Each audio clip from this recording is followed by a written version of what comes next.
स्वरूपा मां चंडी का नाम से जुड़ी है। मां चंडी यानी शक्ति का वह स्वरूप जिससे सत्य और न्याय की स्थापना होती है। यही भावना भारतीय न्याय संहिता, नागरिक सुरक्षा संहिता के पूरे प्रारूप का आधार भी है। एक ऐसे समय में जब देश विकसित भारत का संकल्प लेकर आगे बढ़ रहा है,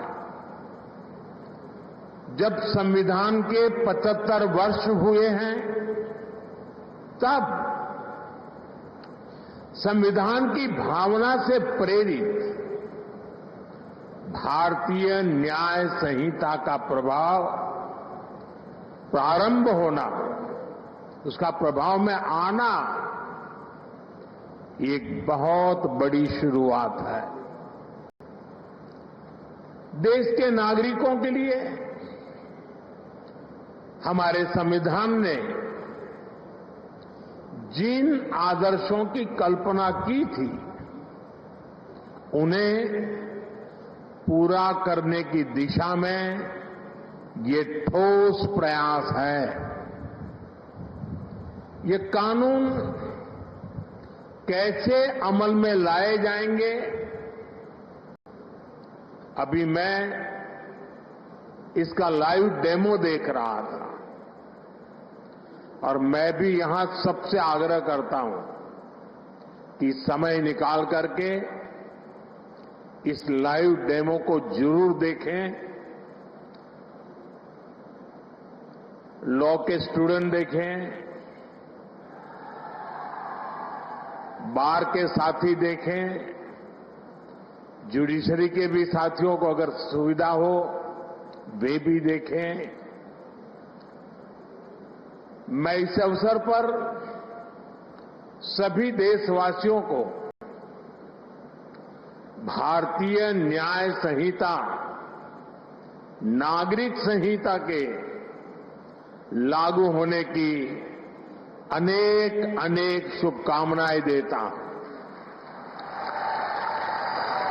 और चंडीगढ़ प्रशासन से जुड़े सबको बधाई देता हूं। साथियों, देश की नई न्याय संहिता अपने आप में जितना समग्र दस्तावेज है, इसको बनाने की प्रक्रिया भी उतनी ही व्यापक रही है।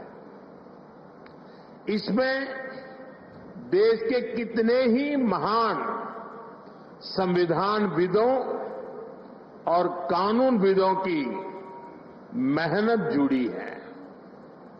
गृह मंत्रालय ने इसे लेकर जनवरी 2020 में सुझाव मांगे थे। इसमें देश के मुख्य न्यायाधीशों का सुझाव और मार्गदर्शन रहा। इनमें हाई कोर्ट्स के चीफ जस्टिस, उन्होंने भरपूर सहयोग दिया।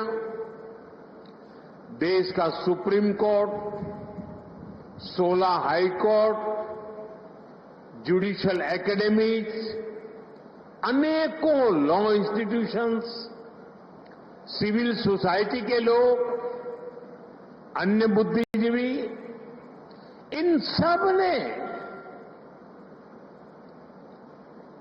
वर्षों तक मंथन किया, संवाद किया, अपने अनुभवों को पिरोया। आधुनिक परिप्रेक्ष्य में देश की जरूरतों पर चर्चा की गई। आजादी के 7 दशकों में न्याय व्यवस्था के सामने जो चैलेंजेज आए, उन पर गहन मंथन किया गया। हर कानून का व्यवहारिक पक्ष देखा गया। फ्यूचरिस्टिक पैरामीटर्स पर उसे कसा गया, तब भारतीय न्याय संहिता अपने इस स्वरूप में हमारे सामने आई है। मैं इसके लिए देश के सुप्रीम कोर्ट का, ऑनरेबल जजेस का, देश की सभी हाई कोर्ट्स का, विशेषकर हरियाणा पंजाब हाई कोर्ट का मैं विशेष आभार प्रकट करता हूं। मैं बार का भी धन्यवाद करता हूं कि जिन्होंने आगे आकर इस न्याय संहिता की ओनरशिप ली है। बार के सभी साथी बहुत बहुत अभिनंदन के अधिकारी हैं। मुझे भरोसा है सबके सहयोग से बनी भारत की ये न्याय संहिता भारत की न्याय यात्रा में मील का पत्थर साबित होगी। साथियों, हमारे देश ने 1947 में आजादी हासिल की थी। आप कल्पना करिए, सदियों की गुलामी के बाद जब हमारा देश आजाद हुआ, पीढ़ियों के इंतजार के बाद, लक्षावधि लोगों के बलिदानों के बाद जब आजादी की सुबह आई, तब कैसे कैसे सपने थे, देश में कितना उत्साह था। देशवासियों ने भी सोचा था अंग्रेज गए हैं तो अंग्रेजी कानूनों से भी मुक्ति मिलेगी।